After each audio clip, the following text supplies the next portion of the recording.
And welcome back to Sports on Tap, live from Studio J in Brunswick, Ohio. Mm-hmm. I'm Rob Tron. We have Josh Effie, Ed, Dick.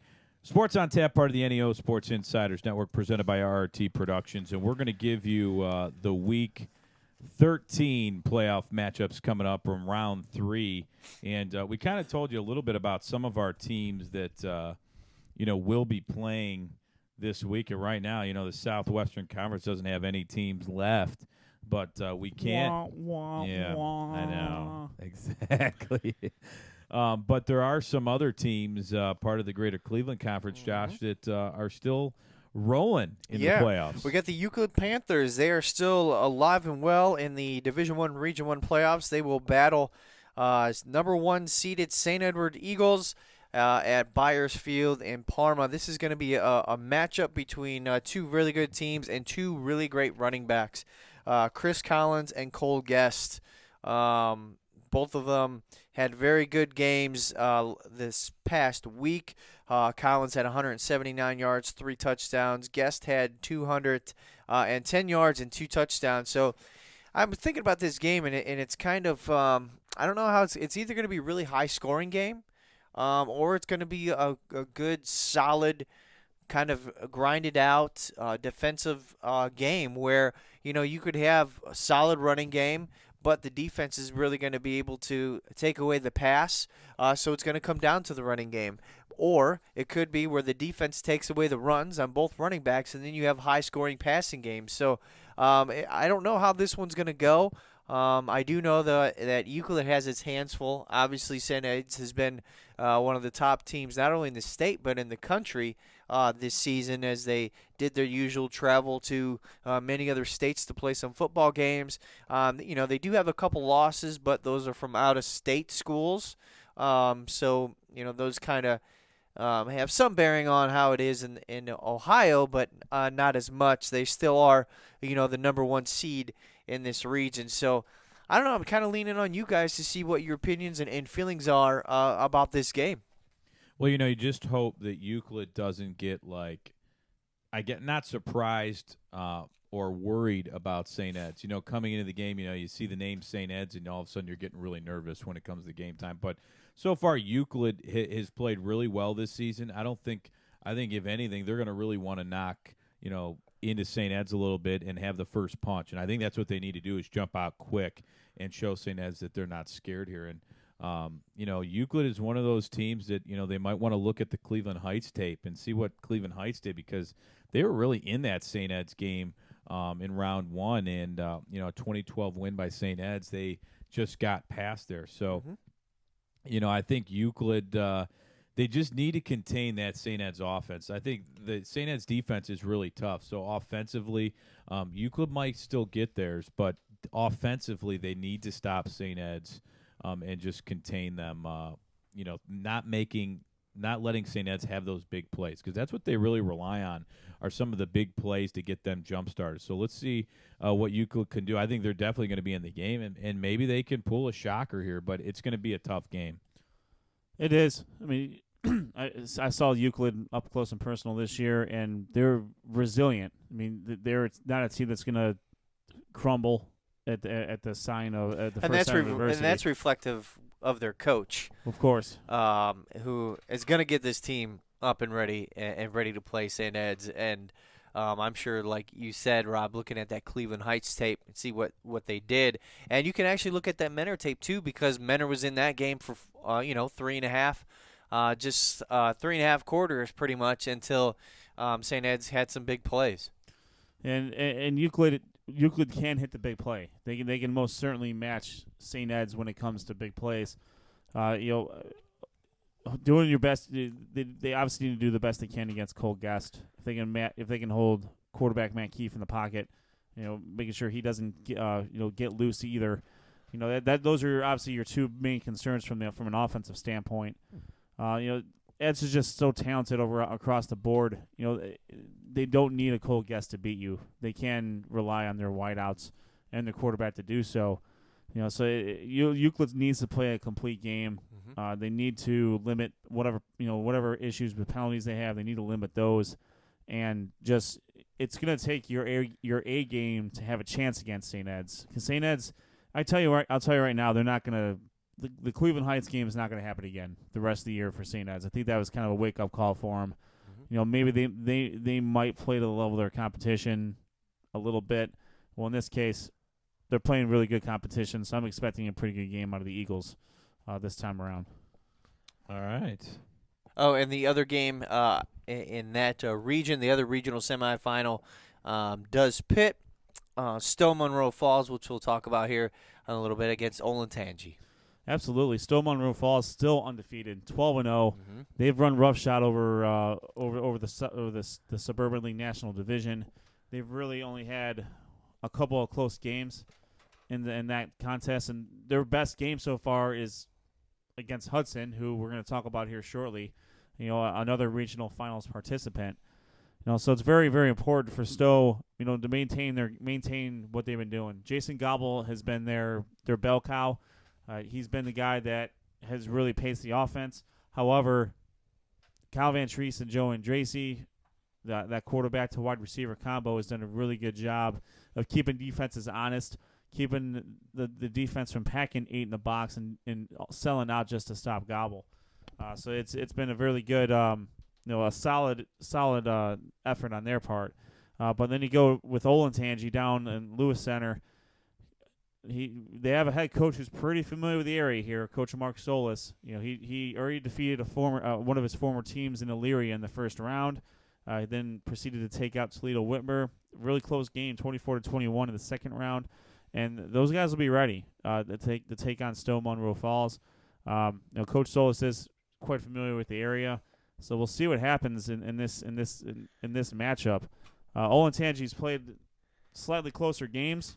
So that might give them an edge if this game stays close. But I think Stowe is kind of a team of destiny here. They've been kind of building up to this year for the last couple of seasons. They have all the pieces in place. Their seniors are leading the team. Jason Gobble, obviously, a main part of that, and their defense. Can't sleep on their defense. So I think I feel pretty good here about Stowe's chances. And, we'll see what happens. This game takes place at Mansfield Senior High School Saturday night at 7 p.m., and we'll see what the Bulldogs can do. Yeah, when you look at Stowe, the one thing that, you're always impressed with is, Jason Gobble is the workhorse there. He's a leader on the team that always gets a lot of yards. But Van Treese as the quarterback, he's always so impressive there. And they kind of have a nice balance between throwing. They don't have to throw a ton because they like to pound the ball on the ground, but they have that option. I think that's what a lot of teams have a tough time in stopping their offense, for the fact that you don't know who to stop. You try to stop Gobble, then Van Treese and other players step up. So that's what makes Stowe really tough. And, I think they're going to be a pretty tough team when it comes to taking on an Olentangy. But like you said, Mark Solis does know some of these teams. How much does he know Stowe, though? He knew Elyria pretty well. And Toledo Whitmer, they're always tough every single year. So what can Stowe do as they take on Olentangy? That's going to be a fun game to watch. Yeah, and Olentangy definitely puts up their share of numbers. They've eclipsed 40 points multiple times this year, just like Stowe has.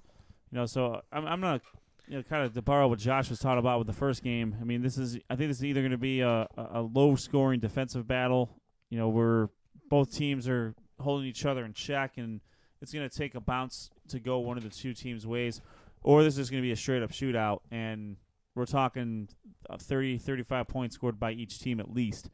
I'm not sure there's going to be too much in the middle there. And I feel pretty confident it's going to be a relatively close game as well between the Braves and the Bulldogs. So it's definitely be a one to watch, and I'm looking forward to following this game and being able to talk about it next week. Hopefully Stowe can get out of there with a win, and we're talking about another inter-conference battle between the Suburban League and the GCC. Yeah, that could be a little rivalry going between the conferences there. But let's look at D2 Region 4. This is a game on Friday at 7:30. It's going to be in Huron, Ohio. Kalahari Stadium. Kalahari Field. That's a cool field. That is a nice right field. off I like the that field. highway there. It's going to be Glenville taking on Perrysburg. Perrysburg 12-0, Glenville 11-1, and that's going to be a fun one to watch. You know, Perrysburg really has had no close games so far in the playoffs, which is a surprise, and Glenville has been rolling a little bit. They had a close game against Midview, you could say. So can Perrysburg stop the athleticism of a Glenville team? Josh, what do you think of Perrysburg and Glenville? I think they're very capable of doing it. I mean, we saw in their first-round matchup against North Ridgeville. North Ridgeville's got some playmakers on offense, and they shut them down to where they did not score a point in that game. And then they came back last week, and they played a very high-powered Avon offense, and for the most part shut them down, only giving up 21 points. So they have, Perrysburg, all the tools there to go ahead and stop the Glenville and their playmakers. Now, what I think is really going to help Glenville is the fact that they have their coaching staff that's been there before. They can prepare these guys. Like we mentioned earlier, Glenville, you just always kind of expect them to be there. It's like, oh yeah, Glenville's in there again, because that's what they do. They have a very good program that puts out some great athletes that we've seen that are now in the pros and now in college, and so they're going to be coming ready to play for that game. This is going to be a very good one. I think it's going to be a tight, contested game. I think, though, Perrysburg does have the advantage in this one just because they're playing awfully well right now, and they've been playing well all season, hence their undefeated record. So I think it's going to be a close one, but I think Perrysburg's going to come out with this one. And Glenville has, they have some pretty good wins. I mean, they have defeated, they've given Euclid their, one of their few losses of the year. That was their home opener. That was their home opener. They did lose a tough one to St. Ed's. Not many people don't lose to St. Ed's, so that's really no shame in that. Then they were able to beat Cleveland Heights, who it turned out to be a playoff team despite their record. And, Glenville I think Glenville gets hurt a little bit by their conference schedule. They play in the Senate Athletic League, and there really isn't much they can do about that. It's a long-standing league, Cleveland Municipal School District League, and that's exactly what they are. So their competition is, it's probably not the best in the world. They usually have at least one game where they're coming up against a team that's, maybe one or two losses, but they shut out their last 6 opponents in the regular season. Yeah, and then they got to the playoffs, and they have been able to maintain that momentum though. Holden Holland Springfield only 28 points, and holding a very potent Midview team despite without their quarterback Dustin Crum. I mean, Logan Boland's more than capable of making some plays on his own, but like I said, Glenville overall just has athletes all over the place. So I think you're going to see a contrast of styles here between the Tar Blooders and the Yellow Jackets, and we'll just need to see what team can impose their will on the other. They are traveling up to it's closer to Perrysburg than it is to Glenville. Some things going. I think that's something that Perrysburg has going for them. Glenville needs to make sure they're playing a mistake and penalty-free game. Like you said, Josh, this is a coaching staff that's been around for a long time. They need to make sure that they impress upon their team that we cannot beat ourselves. Because I think that's going to be one of the major issues that Glenville comes against. That often when they lose these games in the playoffs, a lot of it is a function of them beating themselves more than it is their opponents beating them. So if Glenville can stay clean on the penalty front, as clean as can be, I think that this is going to be a very, very closely contested matchup. Perrysburg's tough to beat out there, but if there's a team that can go out there and do it, I think it's going to be Glenville this year. Well, and, looking at Perrysburg, from the Avon game, this is a team, Trevor Hafner, you have to be able to contain the pass. Glenville stopped Dustin Crum and Logan Boland passing-wise, and I think that was huge. And, the cornerbacks on Glenville are athletic. They're very active. Can they be active enough to stop Trevor Hafner of Perrysburg from really having a huge game? I mean, he had 6 touchdown passes and over 400 yards passing against a pretty good Avon defense. So can Glenville contain the Perrysburg offense. I mean, Perrysburg's offense has put up 35-plus points in the last 2 games against Ridgeville and against Avon. And then for you look at Glenville, they like to run the football. I mean, Demarius Goodwin for Glenville had 174 yards rushing. And Marcus Drish, he looks like he's that guy that, they'll give it to Goodwin. Once they get close, it's all for Drish to either run it or maybe make a pass. But they like to pound the ball. So can Perrysburg's defense stop the running game? I think that's what it's going to come down to for both teams. But, we'll see how Glenville's defense, can they stop another Perrysburg high-potent offense? We'll see. But it should be a fun one to watch. And then, let's look at real quick Division III, Region 7, in which we talked about, Josh, a little bit. That's where Buckeye ended up losing to West Geauga. And West Geauga played a very tough St. Vincent St. Mary team, and they got blown away in that game. Shows you how good St. Vincent St. Mary is. And Archbishop Hoban is the other winner there. So it's Hoban against St. Vincent St. Mary, and that's going to be a good one. Yeah, I mean, this is a rematch of the Akron version of the Holy War. And excuse me, Hoban's got a lot going for it. They got the transfer in from Massillon, Danny Clark, I believe is his name, and he's a monster, and he's he's really settled in to Hoban, and he's very comfortable where he is now. Playing the Massillon's very, very and we know this from Coach Hunick, obviously. But it's a very high pressure situation, and once the quarterback was able to settle in at Hoban, seems like that's just been the best place for him, and he's obviously led, that team to just a tremendous season so far. And St. Vincent St. Mary is a mainstay right now when it comes to being this late in the season. I mean, from their basketball team to their football team, I mean, they just dominate this time of year. So it doesn't matter what season it is. So this is gonna be an awesome game to watch. This game takes place at InfoCision Stadium, University of Akron, 7:30 Friday night, and this is just going to be a fun game to read up on and follow as well. Yeah, and again, this is definitely for St. Vincent St. Mary. This is a revenge game for them. Trying to come off of a Week 5 loss to Hoban, where they lost 24-7. So that's going to be a big thing, big motivating factor for this game.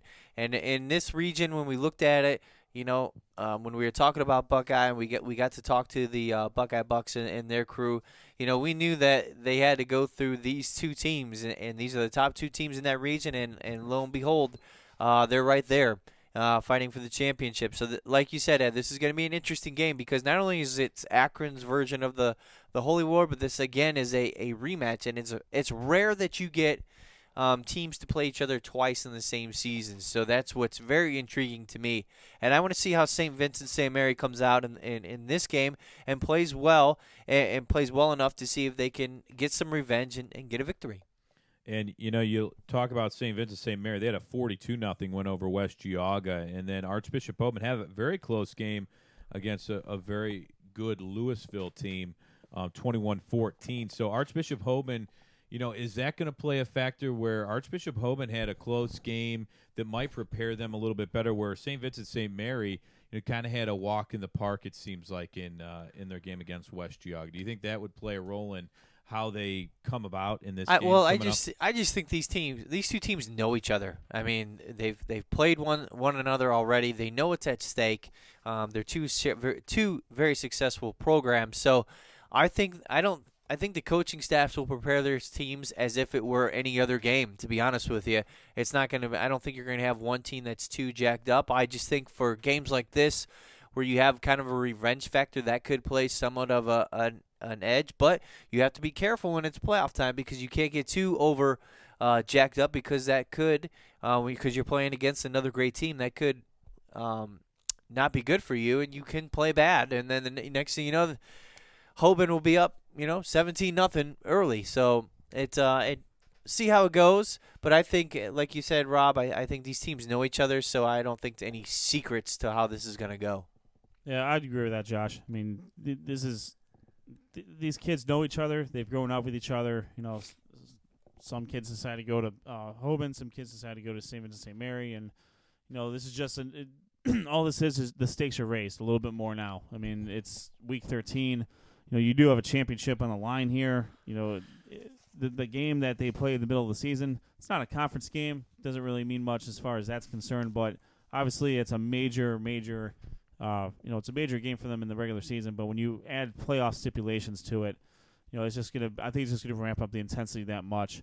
And chances are the winner of this game is gonna get Cleveland Benedictine in the state semifinals, where Hoban has that Hoban has played them before, so that'll be interesting to see as well. The winner of this game, I'm gonna go on a limb and say they'll probably end up playing Benedictine, who will probably win Region 8, and that'll set up that matchup. But this will be a tremendous game on Friday. Last but not least, we'll talk about the other Suburban League National Division team, Division 2, Region 3. The Hudson Explorers will take on the Mayfield Wildcats. That will take place Friday night at Solon Stewart Field. Hudson, led by quarterback Jackson Parker, running backs Matt Restifo and Roman Moreno, are going to take on Larry Pinto's Wildcats, who had a wild game against Warren G. Harding earlier, last week, and this is going to be. These are teams that are pretty close to each other. They've had a past. I think it's been a little bit since they've played each other, but this is going to be a game where can Hudson's smothering defense continue to do what they were doing? Michael Canganelli has done a really good job on the Mayfield offense. Mario Monastero and tight end Jake Dostal, they've been a pretty good connection this year as well. But this is something that Hudson's been good at doing. They've been shutting down teams all year, and it's just going to see if their offense can kind of hang tight with their defense on this. Yeah, I agree, Ed. I mean, you look at Hudson. Can they continue what they've done so far to get to this point? And their offense has been very impressive, whether it's running or throwing. They've gotten better, ever since that one loss. They've continually gotten better and better each week. Their defense is, I think, what's really kind of carried them over to a good offense. And some of these games, actually they had 2 losses, but the one loss it seemed like they recovered from very nicely early on in the season, and you wondered how they, early on in the season when you have a loss, it can be kind of tough. Is it going to put down some of these kids, or how are they going to bounce back? And this Hudson team, when it comes to playoffs, it seems like they're always tough no matter what. Mayfield, I haven't seen a lot of them this year, but they're there every single year. I mean, this is a team that always makes the playoffs and is going to be a tough out. So each one of these teams, I think it's going to be a great game. I think it's going to be a close game. I'm not going to give a prediction on it, but I know Josh probably will here coming up. But, Hudson and Mayfield, that's going to be an impressive game to go watch. Well, I mean, if you need me to give you a prediction, I will. I know you want to. Well, I think Hudson's going to pull this game out. I just think they're playing really good football right now. Right when it matters most, right? Yeah, and maybe just for that game against Warren G. Harding, maybe Mayfield got kind of snapped back into shape. But I just think Hudson's playing really good football right now. And when you're in the playoffs and if you're on a hot streak like there, you tend to have success. And I think just the way that their offense is playing right now and running the ball and scoring the ball, I think that might be too much for Mayfield. And I think Hudson's going to come out with a regional championship. Wow. Yeah, I'm gonna go with Hudson on this as well. I think their defense is playing way too tough. Mm-hmm. I mean, I think Mayfield was actually was fortunate to get out of that game against Warren Harding with the victory, and the same mistakes that Warren G. Harding made, I don't think Hudson's going to make. And if it comes down to the kicking game, Ryan McCalligan did hit that 26-yard field goal to win the game for Mayfield, but I don't know if there's too many kickers out there better than sophomore Grant Gagne. He's been a weapon all year for the Explorers, and I think if it comes down to to that type of a situation, I'm going to take Hudson anytime in that endeavor. So we'll this will be a tremendous game. Much like all the other ones that we're going to be following here, and I look forward to bringing you the recap for this on Sports on Tap next Monday. That's right, Ed. And guys, any other regions or playoff games you guys want to talk about tonight?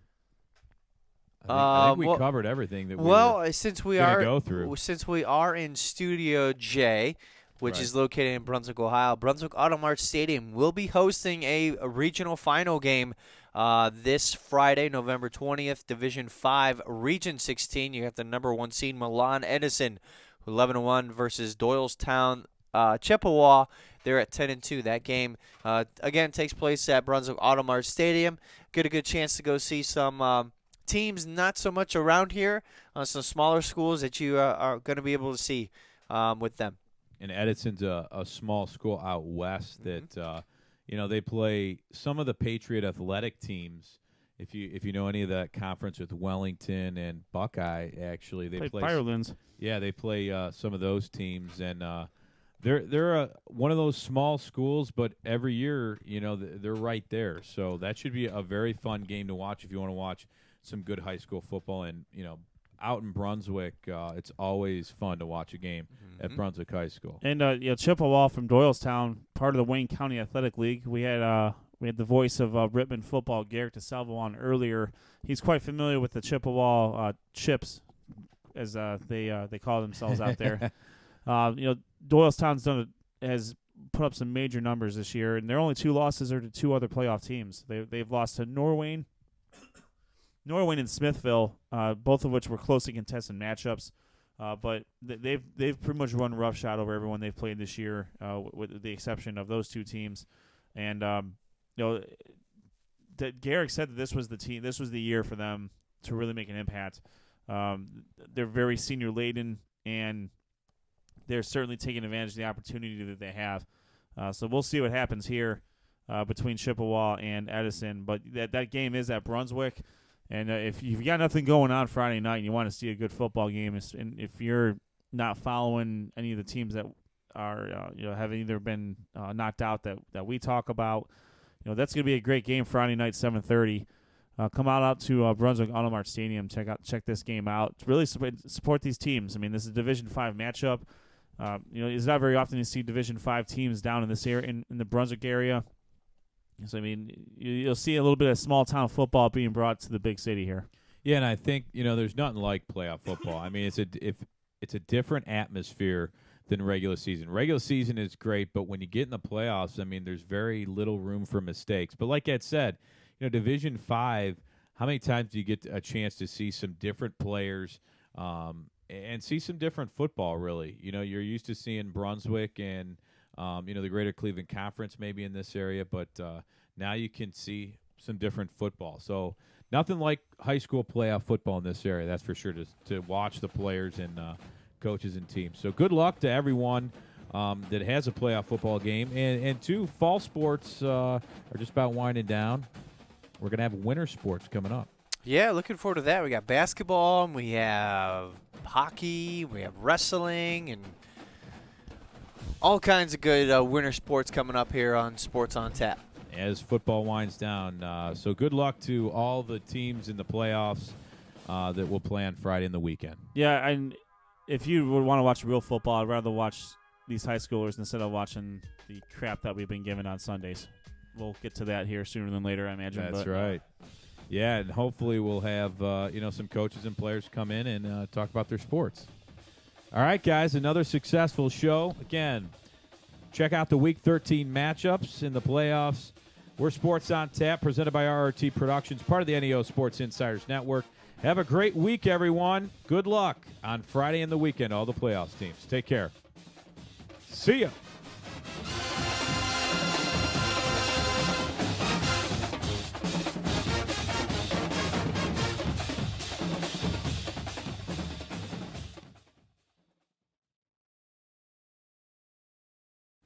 For the best coverage of Cavs, Indians, and Browns, check out neosportsinsiders.com.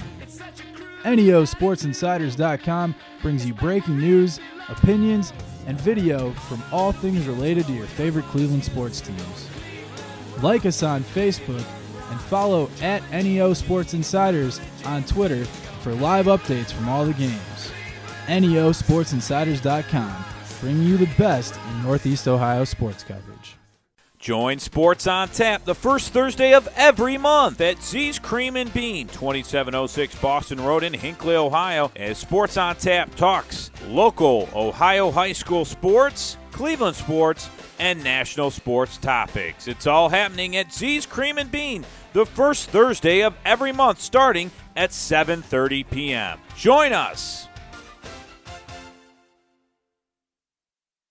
You're listening to Sports on Tap's Ohio High School football coverage live on Mixlr. Live streaming every Monday night at 7:30 p.m. Remember to check us out on Twitter at SOT Podcast and use the hashtag SOTHSF to post score, stats, and pictures from all your high school football games. Like us on Facebook and listen to all of our archive shows on iTunes, YouTube, and Podomatic. Again, our coverage starts every Monday night at 7:30 p.m. We're Sports on Tap.